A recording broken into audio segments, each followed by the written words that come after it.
Hi guys, Nara Rohit గారు act చేసిన ప్రతినిధి 2 మూవీ అయితే చూడడం జరిగింది. ఇది కోఇన్సిడెన్స్ అనుకోవచ్చు.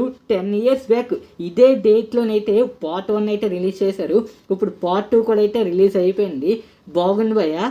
నాకు ఆ ఒక్క సాంగ్స్ ఒకటి పక్కన పెట్టేస్తే మాత్రం హైలైట్గా అనిపించింది. ఇప్పుడు ఎలక్షన్స్ టైంలో ఇలాంటి సినిమా రిలీజ్ అవుతుందంటే మాత్రం హైలైట్ అని చెప్పుకోవచ్చు. కంప్లీట్ వీడియోలోకి వెళ్ళే ముందు కొంచెం మన ఛానల్ని అయితే సబ్స్క్రైబ్ చేసుకోండి. ఇంకెక్కువ సోది అయితే చెప్పను. సో స్టోరీ విషయానికి వస్తే, ఒక స్టేట్ సీఎం అయితే చనిపోతారు బాంబ్ బ్లాస్ట్లోని. దాని తర్వాత వాళ్ళ సన్ అంటే వాళ్ళ కొడుకుని అయితే సీఎంని చేద్దాం అనుకుంటారు. తనను కూడా ఎవరో చంపుదామని అయితే అనుకుంటారు. అసలు ఇంతకీ సీఎంని చంపింది ఎవరు? ఇప్పుడు తన కొడుకుని ఎవరు చంపబోతున్నారు?